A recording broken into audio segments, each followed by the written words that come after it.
Hello everyone, मैं आज आपके साथ जो एसटेट पीजीटी केमिस्ट्री के PYQ हैं वो कुछ शेयर करूँगी। अप्रोक्सीमेट 6 क्वेश्चन है जो मैं शेयर करूँगी आपके साथ।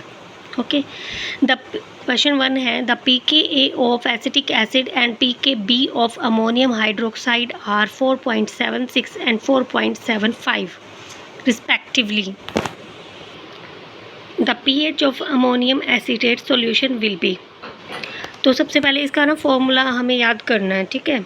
कैसे, जो pH हमें निकालना होता है ना, तो उसका फॉर्मूला ये है 7 + ½ pKa - pKb। हमें अब यहीं पे याद करना है।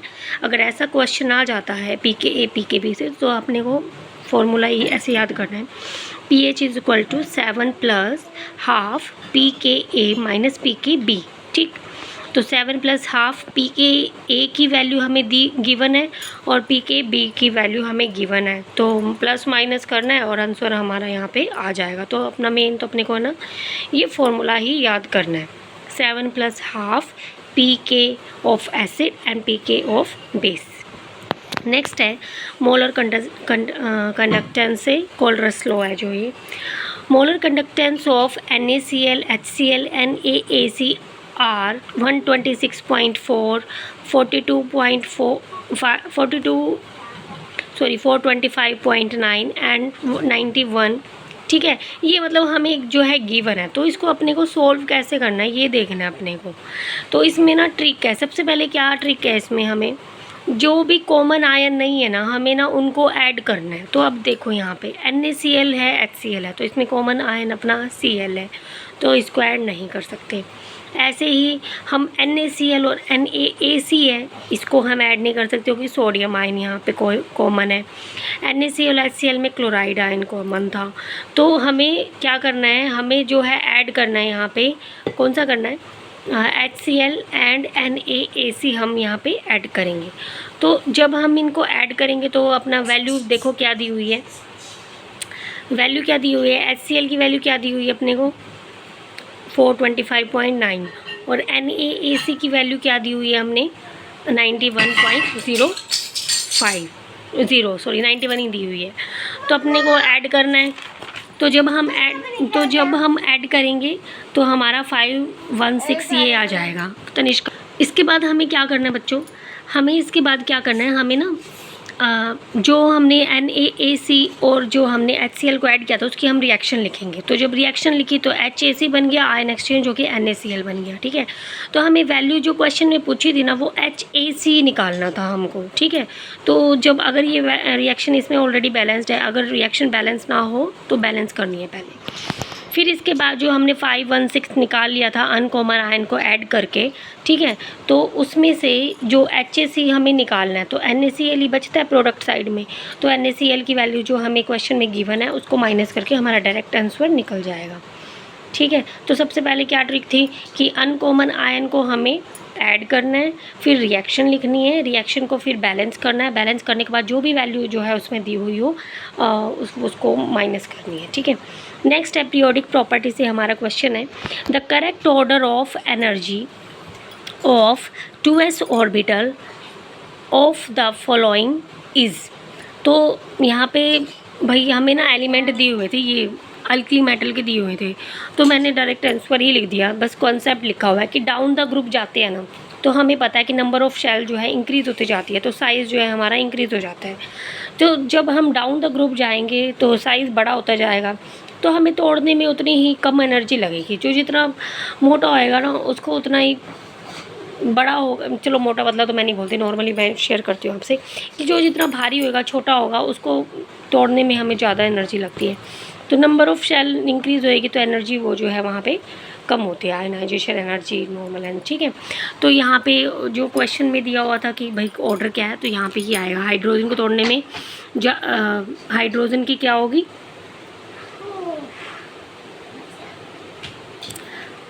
एनर्जी ज़्यादा, फिर हीलिथियम की, फिर सोडियम की, down the group energy decrease होती है, ठीक है। तो ये आ जाएगा अपना। नेक्स्ट है अपना नेक्स्ट क्वेश्चन है अपना, the double bond in the C2 consist of, ये क्वेश्चन है अपना, ये केमिकल बॉन्डिंग से आया हुआ है मोट थ्योरी से, ठीक है। तो इसमें हमने ना मैंने यहाँ पे पूरा डायग्राम नहीं बनाया, बस यहाँ पे शो कर दिया क्योंकि ये इजी रहता है अपना। तो हमें ये पता है कि अगर हमारे केस 1 और केस 2 होता है मोटी के अंदर, एक में क्या होता है, अगर इलेक्ट्रॉन जो है 14 इलेक्ट्रॉन सिस्टम 14 इलेक्ट्रॉन से ज़्यादा हो, ठीक है, और एक होता है अपना 14 इलेक्ट्रॉन से कम वाला या फिर इक्वल वाला सिस्टम। तो यहाँ पे C2 है, मतलब 6 × 2 12 इलेक्ट्रॉन सिस्टम है, तो 14 से तो कम है। तो 14 से कम वाले में ना एक ट्रिक है कि ट्रायंगल बनना चाहिए, ठीक है। नीचे वो जो पाई, आप लोगों को पता तो है ही इसमें पाई वगैरह, इतना तो क्या ही एक्सप्लेन करना। हमें पता है कि हमारे जो है ये वाला ऑर्डर होता है, नीचे आता है सिग्मा 1s2, फिर sigma star 1s2, sigma 2s, ये 2 जो ऊपर लगा रखा है मैंने, इलेक्ट्रॉन की फिलिंग की हुई है 12 इलेक्ट्रॉन सिस्टम की, ठीक है। फिर आता है हमारा स्टार वाले एंटी बॉन्डिंग होते हैं, सिग्मा स्टार 2s2 हो गया, और पाई 2px, नियरली एनर्जी इनकी इक्वल होती है पाई 2py।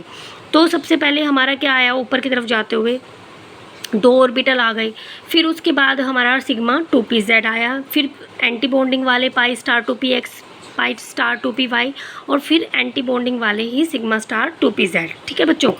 तो फिर क्या होगा यहाँ पे, तो ले दे कि मैंने ना यहाँ पे ट्रिक बना रखी है 2 1 2 1 करके। तो नीचे 2 ऑर्बिटल है, ऊपर एक ऑर्बिटल है, तो एक तरह से ये ट्रायंगल लाइक स्ट्रक्चर बन रही है, ठीक है। तो हमें लेस देन 14 इलेक्ट्रॉन वाले सिस्टम में और इक्वल टू वाले में बस ये याद रखना है कि हमें ऊपर नीचे दोनों तरफ ट्रायंगल बनने हैं, तो हमें याद हो जाएगा, ठीक है। और जो दूसरा बचता है उसमें नीचे वाले में उल्टा ट्रायंगल बनेगा। तो हमें इलेक्ट्रॉन की फिलिंग करनी है, और जब हम 12 इलेक्ट्रॉन सिस्टम को इसमें फिल करते हैं तो पाई 2px और पाई 2py में दोनों तरफ जो है हमारे 2 इलेक्ट्रॉन की फिलिंग हो जाती है। तो इसीलिए लास्ट इलेक्ट्रॉन जो है दोनों पाई बॉन्ड के अंदर पेयर में है, तो इसीलिए यहाँ पे जो आंसर जाएगा C2 की, भाई C2 कंसिस्ट ऑफ, तो बोथ पाई बॉन्ड आंसर आ जाएगा अपना। नेक्स्ट हमारा जो क्वेश्चन है, ये हमारा क्वेश्चन नंबर 4 था आई थिंक। नेक्स्ट है, the order of increasing metallic character is. तो यहाँ पे ये क्वेश्चन है हमारा, पूछा गया है कि भाई हमें एलिमेंट्स दे दिए और उन्होंने पूछा है कि मेटेलिक करेक्टर का ऑर्डर बताना है, इंक्रीजिंग ऑर्डर बताना है। तो हमें ये पता है कि टॉप टू बॉटम जाते हैं ना हमारा तो हमारा मेटेलिक करेक्टर इंक्रीज़ होता है, और जब हम लेफ़्ट टू राइट जाते हैं तो नॉन मेटेलिक करेक्टर इंक्रीज़ होता है। कॉमन सी बात है, जब लेफ़्ट टू राइट जाएंगे नॉन मेटल ही मिलती है हमें, राइट साइड में जाते हैं तो नॉन मेटेलिक करेक्टर इंक्रीज। ऊपर से नीचे जाते हैं तो सारा मेटल ही होती है, तो नीचे की तरफ भी मेटल ही है, तो मेटेलिक करेक्टर इंक्रीज हो जाएगा। ऐसे याद कर सकते हैं अपन, क्योंकि और जब नीचे जाते हैं तो आयनाइजेशन एनर्जी कम होती है, क्योंकि भी बड़े बड़े होते हैं, थोड़ा सा मारेंगे एनर्जी और तभी भाग जाएंगे सारे के सारे, तो मतलब टूट जाएंगे, बिखर जाएंगे। तो फिर आयनाइजेशन एनर्जी जो है नीचे की तरफ कम लगती है, ठीक है। एटॉमिक रेडियस नीचे की तरफ जाते हैं तो इंक्रीज होती है, ठीक है। तो इन्होंने क्या पूछा है कि order of increasing metallic character, तो टॉप टू बॉटम जाएंगे मेटेलिक करेक्टर इंक्रीज होगा, आयोनाइजेशन एनर्जी कम होगी, ठीक है। तो इलेक्ट्रॉन देने की टेंडेंसी हमारी इंक्रीज हो जाएगी, क्योंकि मेटल की प्रॉपर्टी होती है कि वो टेंडेंसी रखती है वो लूज इलेक्ट्रॉन करने की, तो इलेक्ट्रॉन देने की टेंडेंसी जो है इंक्रीज हो जाएगी top to bottom.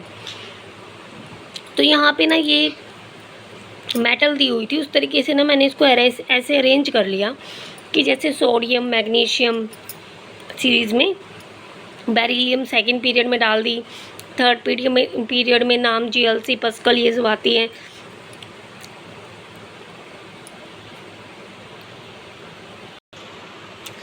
Sorry guys, मेरी बेटी आ गई थी तो वीडियो बीच में स्टॉप करना पड़ा था।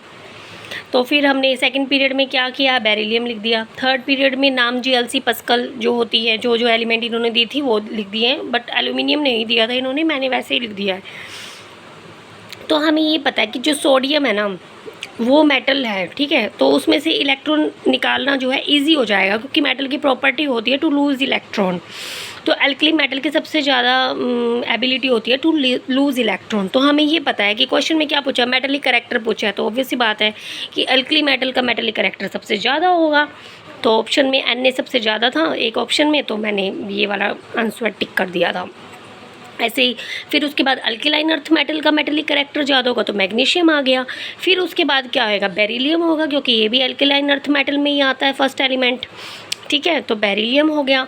फिर लेफ़्ट टू राइट जाएंगे तो metallic non metallic character increase होएगा। तो लास्ट में जो ऑप्शन वाइज था उसमें फॉस्फोरस आया था, तो very good properties of non metallic. तो हमसे तो लेकिन क्वेश्चन में मेटेलिक कैरेक्टर पूछा है, तो सिलिकॉन जो है, फिर पहले सिलिकॉन आएगा फिर फॉस्फोरस आएगा, तो ये हमारा हो जाएगा। तो ये सोडियम जो है बेस्ट मेटल है, और इस क्वेश्चन में मेटेलिक कैरेक्टर इसी का है। ठीक है, नेक्स्ट क्वेश्चन है हमारा, the spin only magnetic moment in strong field ligand और स्ट्रॉन्ग फील्ड लिगेंड और strong ligand field of D6 ion of octahedral complex.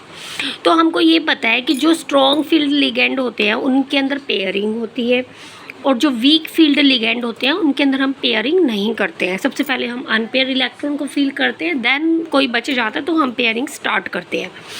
तो स्ट्रॉन्ग फील्ड लिगेंड जो ऑक्टाहेड्रल कॉम्प्लेक्स होते हैं उनके अंदर जो स्प्लिटिंग होती है ना, उसमें ये होता है दो ऑर्बिटल तो ऊपर की तरफ आते हैं और 3 जो है नीचे आते हैं। डब्बों से याद कर लो फिलहाल, तो हमें सबको पता है क्या होते क्या नहीं होते, हमें तो बस क्वेश्चन निकालने हैं, तो हम थोड़ा देसी भाषा का यूज़ करते हैं। ठीक है, तो नीचे जो है 3 डब्बे आते हैं और ऊपर की तरफ 2 डब्बे आते हैं। नीचे की तरफ 3 डब्बे, ऊपर की तरफ 2 डब्बे आएंगे ऑक्टाहेड्रल के अंदर। ठीक है, तो फिर जब हमने फीलिंग ऑफ इलेक्ट्रॉन की D6 की, तो नीचे जब हमने मतलब पेयरिंग कर देंगे, हम 3 इलेक्ट्रॉन फिल किए, 3 मतलब पेयर तो होना ही अच्छे हैं, तो 6 के 6 हमने नीचे वाले 3 डब्बों में डाल दिए। तो जब यहाँ पे पेयरिंग हो गया तो number of unpaired electron n की वैल्यू जो है 0 आ गई है। तो मैग्नेटिक मोमेंट निकालेंगे, उसके बाद मैग्नेटिक मोमेंट का फॉर्मूला होता है n+2 और रूट लगा देते हैं। ठीक है, तो रूट n+2 होता है, तो number of electron unpaired electron जो है हमारे 0 है, तो वैल्यू जो है 0 आ गई मैग्नेटिक मोमेंट की। ठीक है, तो स्पिन ओनली मैग्नेटिक मोमेंट ही पूछी थी हमारी, इसके लिए तो 0 आंसर। अगर वीक फील्ड लिगेंड होता तो क्या होता, तो वही नीचे 3 डिब्बे ऊपर 2 डिब्बे, किसके हैं ये 3 और 2 ऑक्टाहेड्रल के लिए हैं। तो पैरामैग्नेटिक वीक फील्ड में क्या होता है, अपना अनपेयर्ड करते हैं। ठीक है, पेयरिंग नहीं करते हैं जब तक कि नहीं होती है। तो सबसे पहले तो मैंने 1 1 1 1 1 5 डिब्बों में, नीचे और ऊपर 3 और 2 में एक इलेक्ट्रॉन डाल दिया, फिर एक बचता था तो मैंने नीचे वाले में डाल दिया। फिर उसके बाद क्या होगा, number of unpaired electron total हमारे यहाँ पे कितने बचे हैं, देखो 1 2 3 4। ठीक है, नीचे भी 2 ऊपर भी 2, तो n की वैल्यू क्या आ गई हमारी 4। फिर जितने नंबर ऑफ अनपेयर्ड इलेक्ट्रॉन, तो मैग्नेटिक मोमेंट में डेसिमल से पहले उतना ही नंबर मिलेगा, तो answer will go with 4 point something. ठीक है बच्चों, तो फिर थैंक यू। और मैंने अपने चैनल का नेम रखा है लर्नर फॉर लर्नर, क्योंकि मैं भी आप लोगों के साथ सीख ही रही हूँ। तो प्लीज़ अगर आपको हेल्पफुल लगे वीडियोस तो प्लीज़ मेरा चैनल मतलब वीडियोस को लाइक करना एंड मेरे चैनल को सब्सक्राइब करना। Thank you so much.